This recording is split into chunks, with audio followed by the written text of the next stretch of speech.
Hi friends, welcome back to my channel MN world. నా పాత వీడియోస్లో మీరు చూసుంటారు. మా అన్నయ్య వాళ్ళ ఇంట్లో ఫంక్షన్ వీడియోస్ అయితే నేను పోస్ట్ చేశాను. ఎవరైనా చూడడం వాళ్ళైతే నా లింక్స్లో ఉంది, ఒకసారి వెళ్ళి దాన్ని కూడా చూడండి. మా ఫంక్షన్ ముందు రోజైతే అందరం కలిసి ఇలా పనులు అయితే చేసుకుంటున్నాము. అంటే పనులు బయట వాళ్ళకి అప్పచెప్పడం కన్నా మన పని మనం చేసుకోవడంతో ఆ హ్యాపీనెస్ వేరు కాబట్టి అందరం కలిసి అన్ని పనులు అయితే చేసుకుంటున్నాము. ఆ ముందు రోజు ఇళ్ళ దగ్గర వాళ్ళు రిలేటివ్స్ అందరు రావడం అయితే స్టార్ట్ అయింది. మేము కూడా అన్ని పనులు చేసుకుంటూ ప్రతి ఒక్కళ్ళు మెహందీ పెట్టుకొని ఆ వైబ్స్ని అయితే బాగా ఎంజాయ్ చేస్తున్నాము. చూడండి, ఆ రోజు నైట్ 2 o'clock అయింది. బట్ అందరి మెహందీస్ అయితే ఎవరి కంప్లీట్ అవ్వలేదు. అలానే ప్రతి ఒక్కరు చిన్నపిల్లలు కూడా మాకు కావాలి కూడా అని చెప్పేసరికి మేము వాళ్ళు కూడా పెట్టేస్తున్నాము. ఆ రోజు ఫంక్షన్ రోజు ఈవినింగ్ 3 నుంచి రిలేటివ్స్ అందరూ అయితే స్టార్ట్ అయ్యారు. నేను వచ్చిన వాళ్ళందరినీ పలకరించి వాళ్ళతో కొంచెంసేపు మాట్లాడి వీడియోస్ అయితే గ్యాదర్ చేస్తున్నాను. చూడండి, అందరూ మా అక్క వాళ్ళు రిలేటివ్స్ అందరూ వచ్చేసారు. వచ్చిన ప్రతి ఒక్కరిని వీడియో అయితే కవర్ చేయడానికి ట్రై చేశాను. ఆ రోజు ఫంక్షన్ హడావిడి ఒక పక్క ఉంటే ఒక పక్క వంట ప్రోగ్రామ్ కూడా స్టార్ట్ అయిపోయిందండి. అంటే ముస్లిమ్స్ ఇళ్ళల్లో ఆబ్వియస్లీ మీకు బిర్యానీస్, పలావ్స్ ఇవే ఉంటాయి కాబట్టి మెనూ కూడా రెడీ అయిపోయిందండి. ఎవరి హడావిడి వాడికి అయిపోయిందండి. ఆ రోజు ఒక పక్క వంట స్టార్ట్ అయిపోయింది, ఒక పక్క బాబుని కూడా రెడీ చేసేస్తున్నాము. చాలా బిజీ షెడ్యూల్ అయితే రన్ అయిపోయింది ఆ రోజు. చూడండి, ఒకసారి ఓవరాల్ వ్యూ అయితే చూద్దాము. ఇక్కడ నుంచి స్టేజ్ డెకరేషన్ కాడ నుంచి స్టేజ్ అయితే మార్నింగ్ 3 o'clock నుంచి డెకరేట్ చేస్తున్నారు.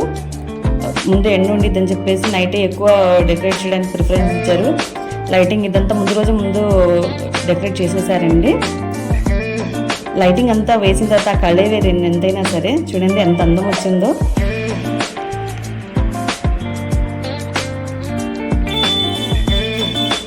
లైటింగ్తోనే ఫంక్షన్ హడావుడి అయితే స్టార్ట్ అయిపోయింది. చూడండి, రిలేటివ్స్ అందరూ వచ్చేసారు. అండ్ అదేవిధంగా ఫంక్షన్ కూడా స్టార్ట్ అయిపోయింది. అప్పటికే 6 o'clock అయిపోయిందండి. ఇంకా ఇంట్లో కొన్ని రిచువల్స్ ఉన్నాయి, అవి స్టార్ట్ చేసేద్దామని చెప్పేసి మేము లేడీస్ అందరూ ప్లాన్ చేసుకొని ఇంట్లో మా అన్నయ్య వాళ్ళ అబ్బాయిని రెడీ చేస్తున్నాము. నేనైతే ఫస్ట్ అకేషన్ కోసం ఇంట్లో రిచువల్స్ కోసం ఈ అవుట్ఫిట్ అయితే తీసుకున్నాను. చూడండి ఎలా ఉందండి నా అవుట్ఫిట్. మా అబ్బాయిని కొంచెం ఆట పట్టిస్తామండి, మా అన్నయ్య కొడుకుని చాలా సరదాగా గడిపాము. వండి అయితే రెడీ చేస్తున్నాము. మా పెళ్ళిళ్ళ రోజు ఎలా రెడీ చేస్తారో అబ్బాయిని అదే విధంగా రెడీ చేస్తారండి. నేను తనతో పాటు కొన్ని ఫొటోస్ అవి తీసుకుని కొంతసేపు తనతో గడిపాను. ఇంకా తర్వాత మా పిల్లల్ని మేము రెడీ అయ్యాము. ఇది నా ఫైనల్ లుక్ ఆ రోజు, అంటే ఫస్ట్ రిచువల్స్ కోసము. తర్వాత వాళ్ళ ఇంటి సాంప్రదాయం ప్రకారం ఇవి జెండాలు అంటారు, వీటిని తీసుకెళ్ళి వేరే చోట వదిలిపెట్టి వస్తారండి. ఇది చాలా ముఖ్యమైనది వాళ్ళ ఇంట్లో సాంప్రదాయాల్లో. చాలా సాంప్రదాయంగా చేస్తారు. ఇది అయిపోయిన తర్వాత పిల్లలందరూ రెడీ అయిపోయారండి. చూడండి, మా అన్నయ్య వాళ్ళ పాప బండి బాబు. నేను ఫంక్షన్లో ఫైనల్ లుక్ కోసం ఈ శారీ అయితే కట్టుకున్నాను.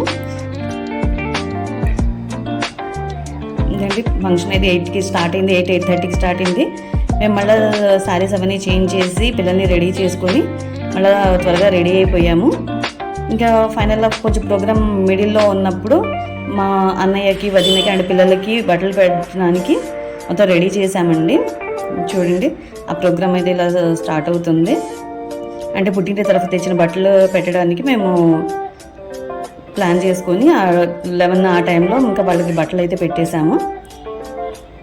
నాకైతే అర్థం కావట్లేదు ఏం చేయాలో ప్రాసెస్ అనేది. మా అత్తయ్య వాళ్ళందరూ గైడ్ చేస్తుంటే చేశాను. ఫైనల్లీ వీళ్ళకి బట్టలు పెట్టే కార్యక్రమం అయితే అయిపోయిందండి. ఆ రోజు రిలేటివ్స్ రావడము వెళ్ళడము, ఇంకా డిన్నర్ చేసే టైం కూడా చాలా లేట్ అయింది ఆ రోజు. కానీ ఇది మెమరబుల్ ఎక్స్పీరియన్స్ అండి మాకు, మా ఇంట్లో వాళ్ళందరికీ కూడా, మా అన్నయ్య వాళ్ళకి అందరికీ చాలా మెమరబుల్ ఎక్స్పీరియన్స్. 1 week ఎలా గడిచిపోయిందో కూడా మాకు తెలియదండి. చాలా హ్యాపీగా ఎంజాయ్ చేసాము. ఇంకా ఫైనల్లీ అంతా అయిపోయిన తర్వాత మా పిల్లలు వాళ్ళు ఈ స్టేజ్ మీద అయితే ఇరగదీశారు అసలు. మా వాడు డాన్స్ క్లాస్కి వెళ్తున్న ప్రతిభను మొత్తం ఇక్కడ డాన్స్ స్టేజ్ మీద చూపించేశాడు. Thank you for watching. మీకు ఈ వీడియో నచ్చినట్లయితే please like, share and subscribe.